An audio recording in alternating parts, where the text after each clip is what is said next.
Pada malam bulan purnama, Diyu memutuskan mengenakan gaun merah dan melompat dari ketinggian, lalu ia berubah menjadi kupu-kupu berwarna merah. Istri tuan muda tertua akhirnya bunuh diri karena merasa bersalah atas kematian Diyu.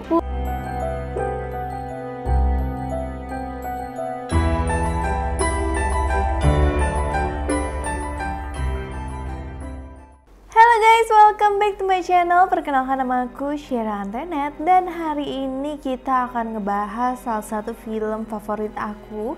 Ini film benar-benar serem banget sih, dimana ada seorang cewek dipaksa untuk menikah sama mayat dan dimasukkan ke dalam peti.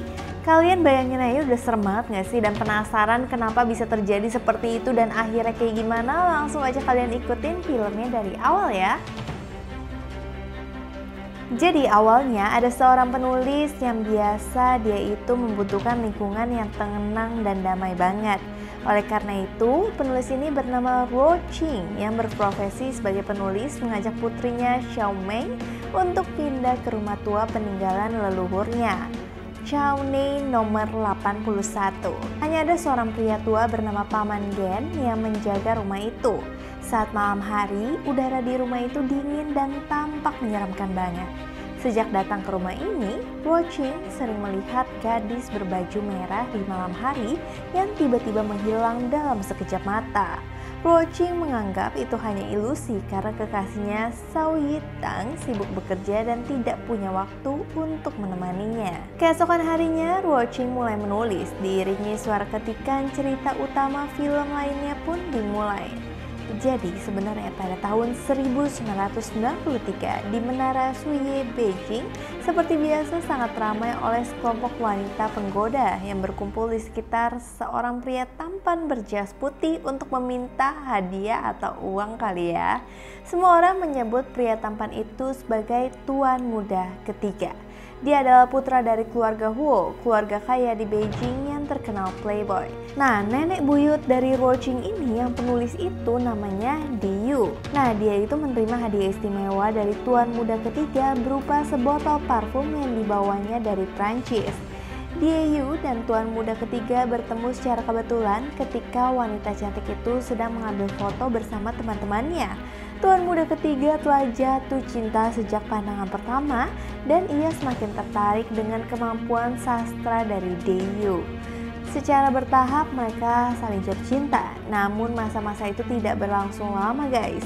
Ketika tuan muda ketiga mengumumkan untuk menikah dengan Diyu di depan para tetua dan keluarganya, tidak ada satupun yang setuju. Namun tuan muda ketiga bersikeras menikahi Diyu dan memutuskan meninggalkan rumah. Pada saat yang sama, Diyu berharap tuan muda ketiga akan menikahinya dan menuliskan permohonannya di selembar kertas yang bertuliskan, "Saya berharap dapat menemukan cinta sejati dalam hidup yang tidak akan pernah saya tinggalkan."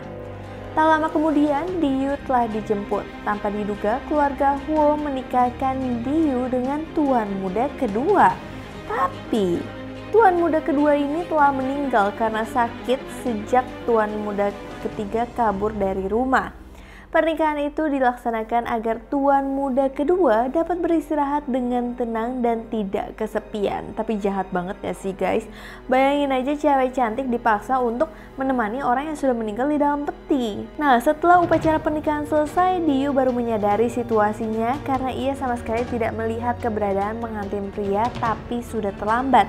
Ia sama sekali tidak bisa melawan dan dipaksa masuk ke dalam peti mati untuk berbaring di samping tubuh dingin tuan muda kedua. Diyu nampak sangat ketakutan. Setelah beberapa lama, tuan muda ketiga tiba-tiba muncul dan menyelamatkan Diyu.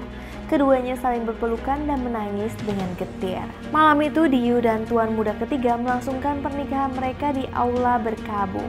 Namun setelah terbangun dari tidurnya, tuan muda ketiga telah pergi dan ia sudah tidak tahu lagi apakah kejadian semalam itu mimpi atau sebuah kenyataan. Tapi tak lama kemudian dokter mengetahui bahwa si Diyu ini hamil. Para tetua yang mengetahui kabar tersebut ingin menenggelamkan Diyu karena menganggap bahwa seorang janda yang hamil adalah hal yang memalukan. Tetapi tuan muda pertama sebagai yang berkuasa di rumah itu memutuskan untuk membiarkan Diu tinggal di ruang bawah tanah agar mereka tidak kehilangan keturunan. Mengingat istri dari tuan muda pertama ini tidak bisa hamil selama bertahun-tahun dan kemungkinan besar anak itu merupakan anak tuan muda ketiga. Sejak saat itu kehidupan indahnya telah terpenjara. Dan untuk bertahan hidup, Diu mulai menulis surat kepada tuan muda ketiga dengan tulisan indahnya lalu menuangkan kerinduannya di dalam surat dan berharap dapat bertemu kembali. Kembali ke masa sekarang, Ruo Qing sering mengalami mimpi buruk di mana putrinya Xiao Meng ditangkap oleh roh jahat. Jadi dia kayak kesurupan sepanjang hari gitu guys. Hari ini, Ruo Qing pergi menghadiri konferensi terbarunya. Seorang reporter bertanya kepada Ruo Qing, apakah dia seorang wanita simpanan. Ternyata kekasih Ruo Qing, Xiao Yitang, ini sudah menikah dan istrinya berada di rumah sakit karena penyakit mental. Ruo Qing merasa sangat tidak nyaman dengan penyataan tersebut.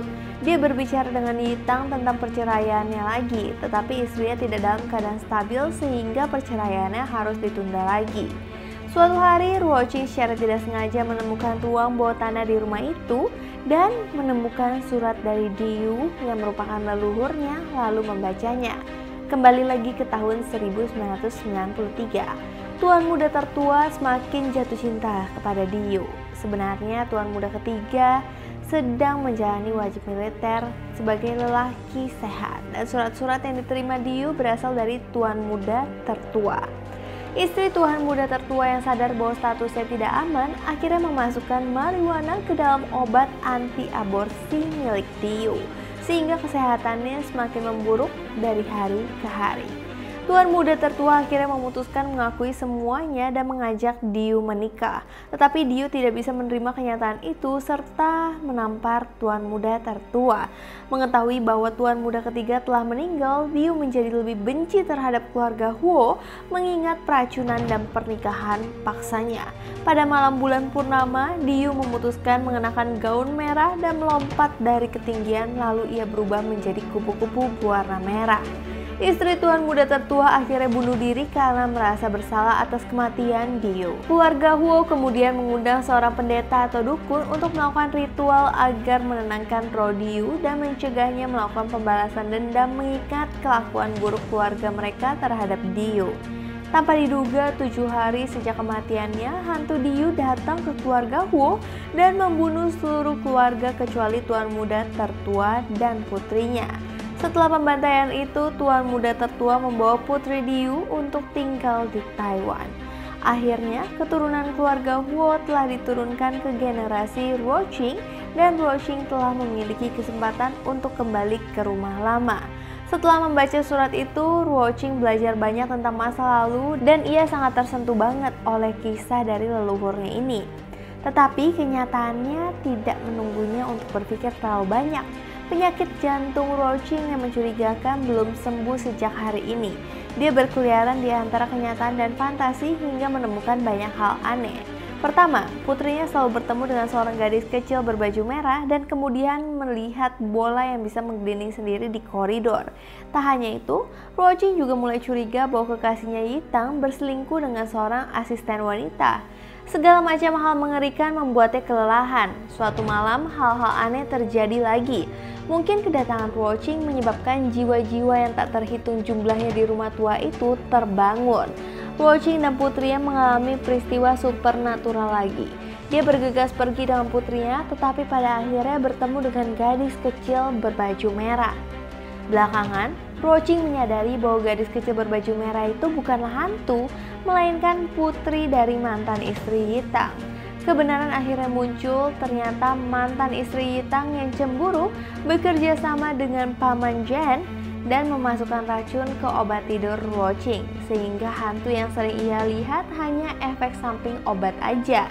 Selain itu, Paman Gen merupakan satu-satunya yang selamat dari tragedi pembantaian hantu Diu dan berniat membalas dendam karena Ruo Qing itu sangat mirip dengan Diu. Paman Gen memperlihatkan mayat tuan muda ketiga yang tengah duduk di kursi. Ia menceritakan bahwa saat itu tuan muda ketiga sebenarnya belum meninggal dan setiap tahun dia mengunjungi rumah itu, tetapi ia tidak pernah melihat Diu lagi. Setelah Ruoqing kembali ke rumah sebagai keturunan Diu, tuan muda ketiga seharusnya bisa beristirahat dengan tenang, dan mumi tuan muda ketiga seketika berubah menjadi abu dan hilang diterpa angin ketika dia melihat Ruoqing. Di akhir cerita, kesalahpahaman antara Ruoqing dan suaminya Yitang telah terselesaikan dan mereka meninggalkan rumah itu. Wow, ini cerita benar-benar seru banget dan ini adalah salah satu film favorit aku.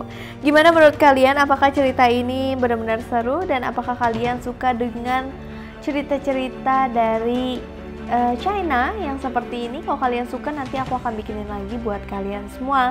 So, terima kasih guys sudah nonton video ini sampai habis. Sebelumnya aku minta maaf apabila aku ada salah kata, salah pengucapan, salah sesuatu yang tidak berkenan di hati kalian. Aku minta maaf sebesar-besarnya.